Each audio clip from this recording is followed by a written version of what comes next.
지난주에 보았던 창세기 37장에서 야곱의 아들들은 요셉을 미디안 상인들에게 은 20개를 받고 노예로 팔았습니다. 아버지의 심부름으로 형들을 찾아왔던 요셉은 갑자기 노예가 되어서 애굽으로 팔려가게 되지요.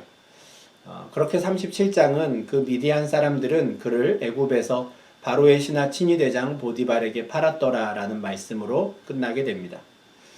그런데 이어지는 38장은 애굽으로 팔려간 요셉의 이야기가 아니라 야곱의 또 다른 아들 유다에 관한 내용이 이어집니다. 요셉에 관한 내용은 39장에서 요셉이 이끌려 애굽에 내려가매라는 말과 함께 다시 시작됩니다. 갑자기 유다의 이야기가 요셉 이야기 중간에 끼어든 것이죠.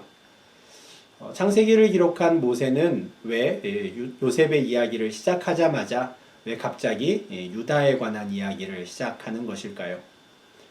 우리는 먼저 창세기 37장 이후의 내용이 요셉 이야기가 아니라 야곱의 족보라는 것을 기억해야 합니다.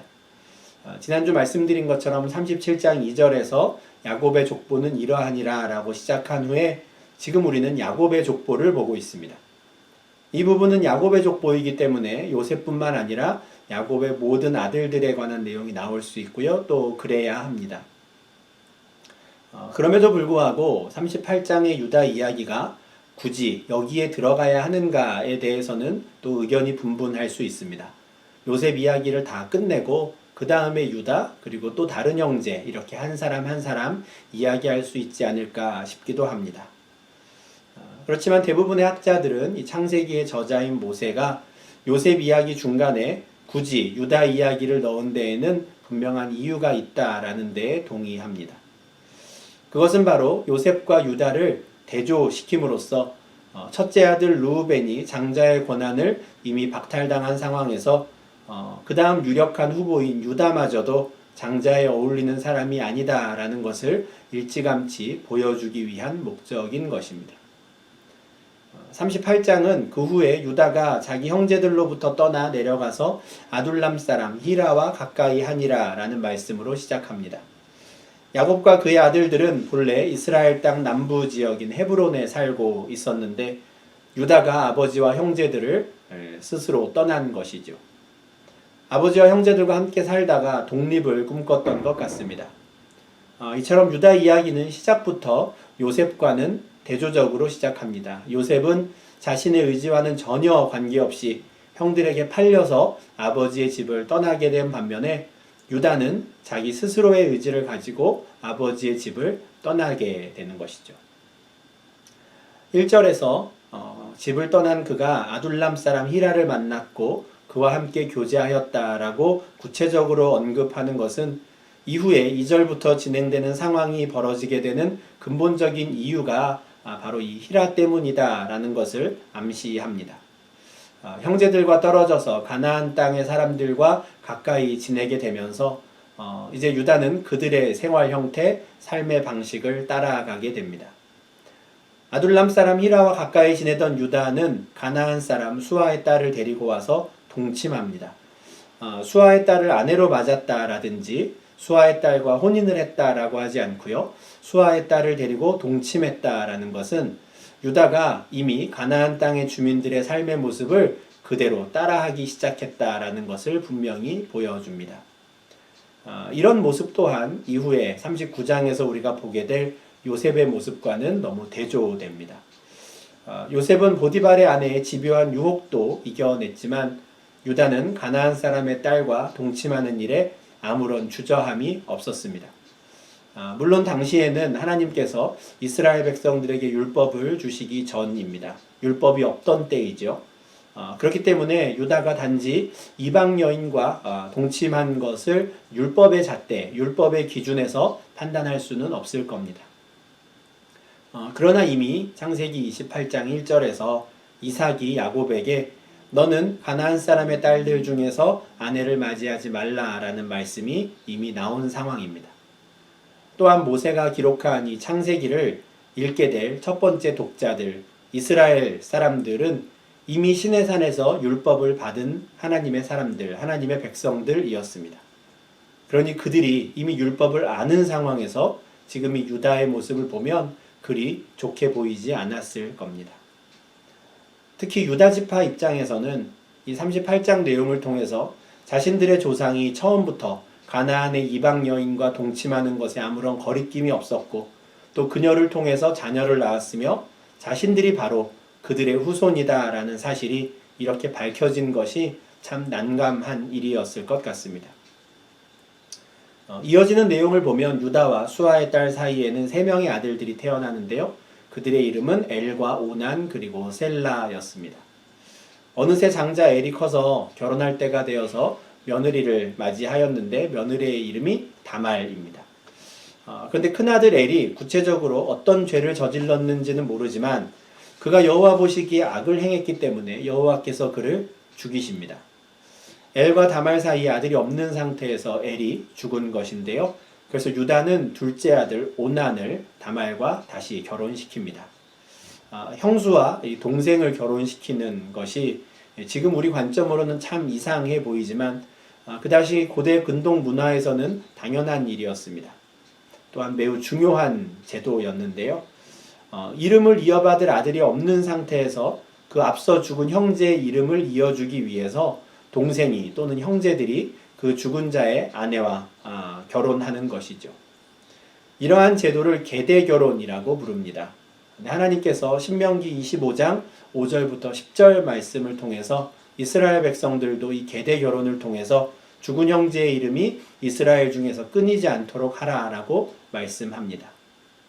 그러니까 그 문화적으로 뿐만 아니라 하나님께서도 이러한 결혼의 방식을 인정하시고 오히려 중요하게 생각하신 것이죠. 계대결혼을 통해서 태어나는 아들은 형수와 혼인한 동생의 이름이 아닌 앞서 죽은 형제의 이름을 이어받게 됩니다. 이름을 이어받는다라는 것은 그 사람에게 속한 권리도 위임받는다라는 것인데요. 만약에 앞서 죽은 사람이 장자라면 그 장자의 이름을 이어받은 이 아이가 그 장자의 권한 또한 이어받게 됩니다.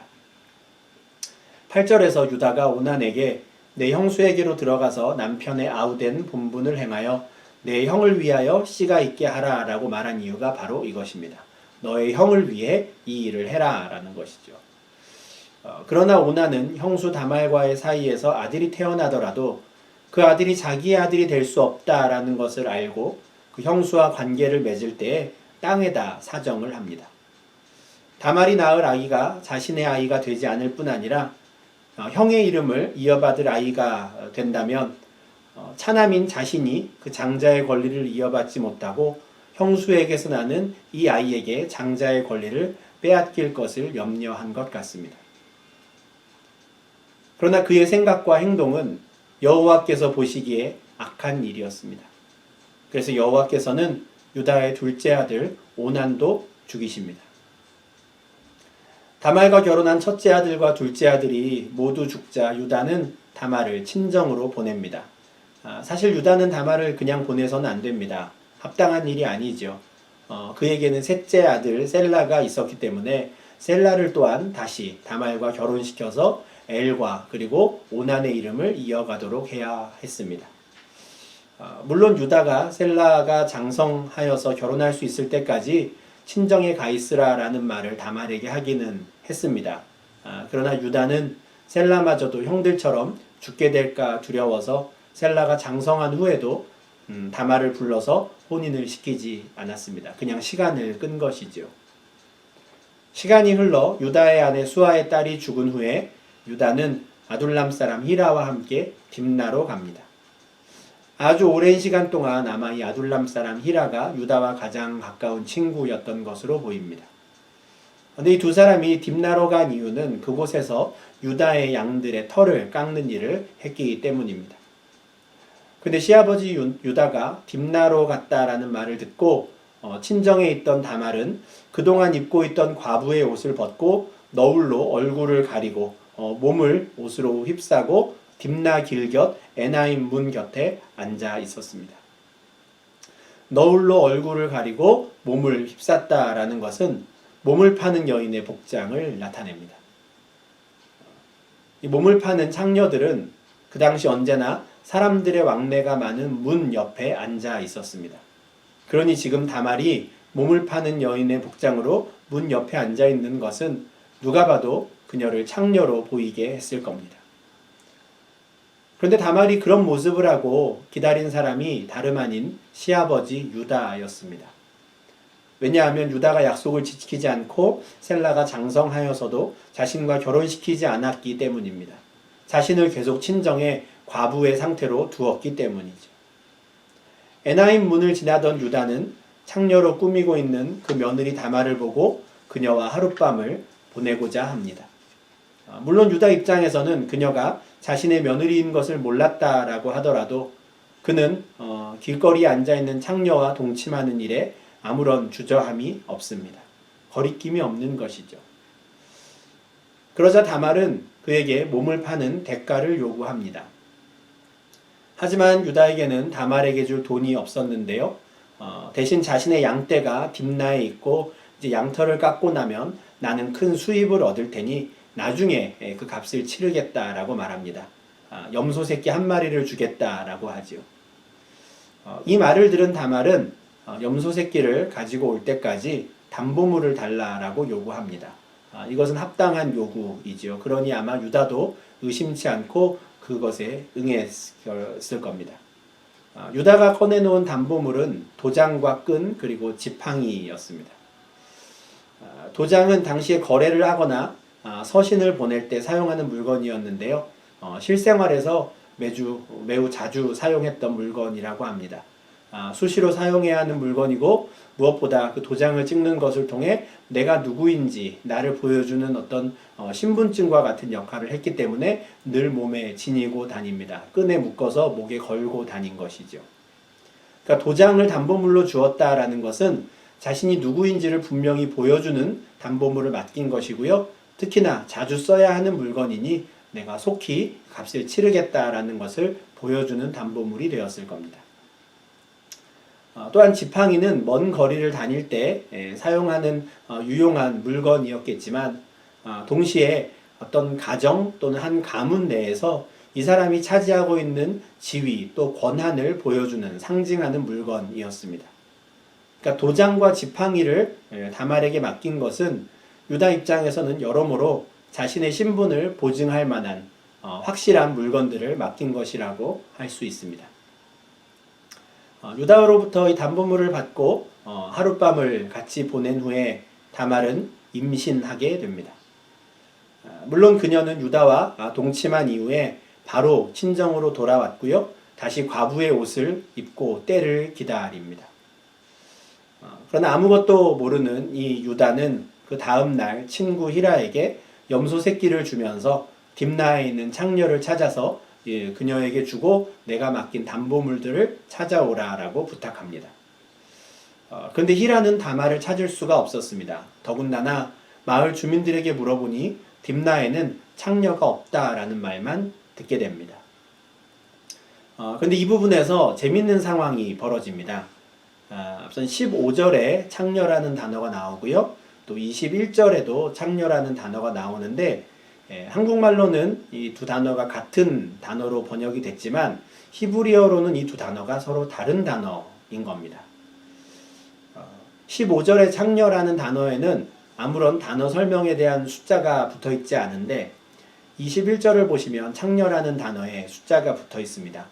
그 해당 숫자에 대한 설명이 성경책 하단 각주에 있는데 한번 보시면 히브리어로 크데샤라는 단어이고요. 그 의미는 가나안 이방 성소의 창녀라는 설명이 있습니다. 유다의 의도와 달리 히라는 일반적인 창녀가 아니라 성전에서 일하는 창기를 찾은 것이죠. 그리고 그 마을에는 성전 창기가 없다라는 말을 들은 겁니다. 즉 히라는 전혀 엉뚱한 사람을 찾았고 결과적으로 다말의 계획이 성공할 수 있었던 것입니다. 그렇다면 왜 히라는 뜬금없이 성전에서 일하는 창기를 찾았을까? 이것은 유다가 다말을 만났던 시기와 연관이 있습니다. 유다가 딥나로 갔던 이유는 그곳에서 양털을 깎고 있었기 때문이었습니다. 학자들의 연구에 따르면 고대 근동 지역에서 농사를 시작하는 밭에 식물을 심기 전이나 또는 양털을 깎거나 또는 양이 새끼를 낳는 이런 중요한 기간에는 남자들이 신전을 찾아가 신전의 창기와 매춘을 했다라고 합니다. 그것을 하나의 의식과 같이 여겼는데요. 그런 행동을 통해서 다산을 기원하고 또 풍년을 기원했다는 것이죠. 그래서 히라는 유다로부터 딥나의 창녀를 찾아서 이 염소 새끼를 주라라는 말을 들었을 때 당연히 그가 신전의 창기와 매춘을 했다라고 생각한 것으로 보입니다. 그것이 그 당시에 당연한 관습이었으니까요. 그러나 그 마을에는 신전 창기가 없었고요. 결국 그는 다말을 만나지 못합니다. 히라의 말을 들은 유다는 매우 당황했던 것 같습니다. 그도 그럴 것이 자신이 누구인지를 너무나 잘 드러내는 그 담보물들을 맡겼는데 전혀 모르는 사람에게 그 담보물을 맡긴 이후에 그 사람이 사라졌다 하니 참 놀랄 일이 없겠죠. 난감한 상황이 된 겁니다. 그래서 그는 23절과 같이 그냥 그로 그것을 가지게 두라. 우리가 부끄러움을 당할까 하노라 라고 말하고 얼른 집으로 돌아갑니다. 이후에 3달 정도의 시간이 지나고 다말이 임신을 했다는 소식이 유다에게 들립니다.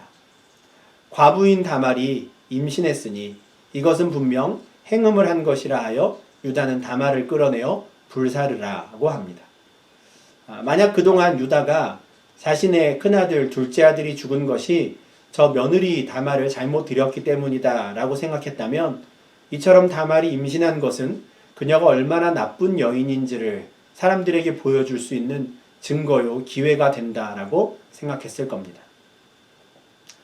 그런데 유다 앞에 끌려온 다말이 담보물을 내놓으면서 상황은 완전히 달라지게 됩니다.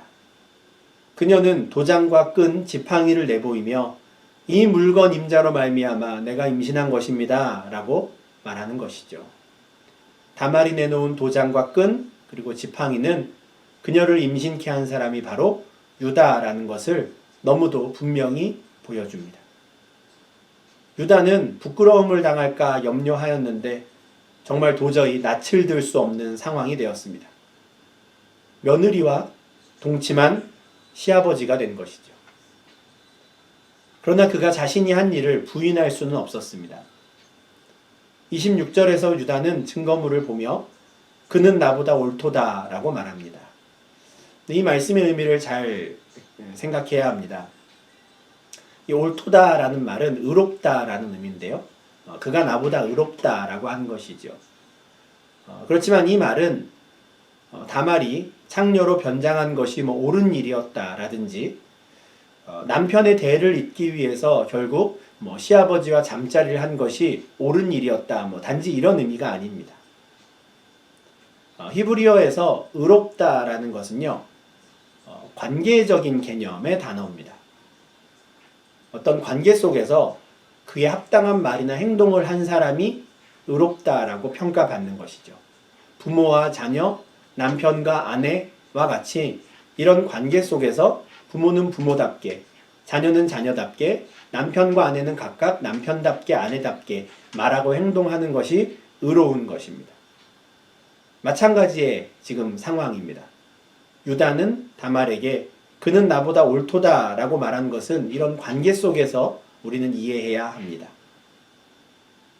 유다가 다말이 나보다 옳다라고 말한 것은 다말은 남편의 대를 잇기 위한 책임을 다했으나 나는 내 아들의 이름을 잇기 위한 그 어떤 노력도 하지 않았다라는 것을 인정하는 말입니다. 이 상황이 벌어진 것이 결국 나 때문이다라고 그 책임을 인정하는 것이죠. 그는 다말을 죽이지 않았고요. 이후로도 그녀를 가까이 하지 않았습니다. 이후에 다말은 쌍둥이를 낳았는데 그 아이들의 이름이 베레스와 세라였다라는 것으로 이 유다의 이야기는 마무리됩니다. 이스라엘의 12지파의 조상들 중 한 사람인 유다의 과정에서 오늘 본문과 같은 사건이 일어났다는 것이 참 놀랍습니다. 끔찍하지요. 그리고 이런 내용이 성경에 기록되어 있다는 것도 참 이상합니다.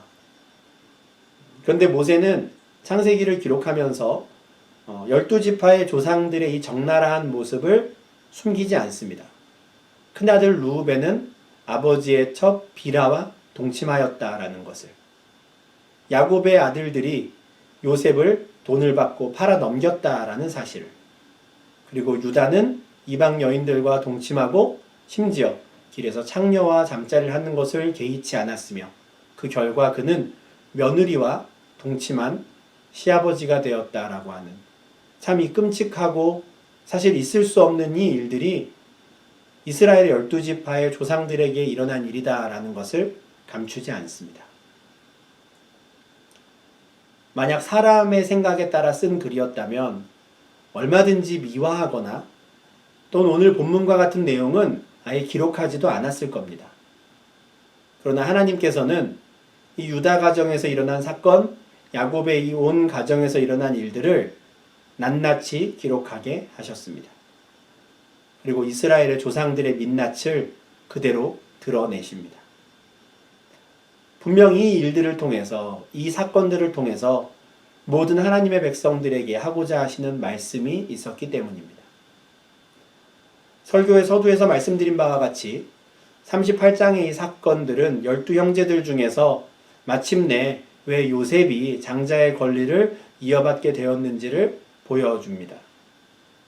유다가 수아의 딸과 동침하고 창녀로 변장한 며느리 다말과 동침한 일은 이어지는 39장에서 요셉의 모습과 단호히 또 아주 대조되는 것이죠. 매우 상반되는 이 유다와 요셉의 모습을 보며 이스라엘의 12지파는 요셉 지파가 왜 가나안 땅에서 다른 지파의 2배에 해당되는 땅을 기업으로 받는 그 장자의 권리를 받게 되었는지 받아들이게 되었을 겁니다. 그렇지만 우리는 이 창세기 38장 말씀을 단지 인간적인 관점에서만 바라보아서는 안 됩니다. 아, 유다가 참 나쁜 사람이었구나, 아, 요셉은 참 반듯한 사람이었구나 하고 끝나서는 안 되는 것이죠. 우리는 이 본문을 통해서 우리는 아브라함과 이삭과 야곱의 후손들에게도 이와 같은 끔찍한 일들이 얼마든지 일어날 수 있다라는 것을 보고 경각심을 가져야 합니다. 하나님의 백성이라는 것, 하나님의 택함 받은 자들, 아브라함의 후손들이라고 하는 것이 자동적으로 이런 죄들로부터 멀어지게 만드는 것은 아닌 것입니다. 그리고 그렇게 지은 우리의 죄들은 설령 우리가 하나님의 백성이라고 자부하고 있다고 해서 감추어지지 않습니다. 하나님께서 그 모든 것을 드러내시고 민낯을 드러내게 하시는 것이죠. 우리는 경각심을 가져야 합니다. 두려워해야 하는 것이죠.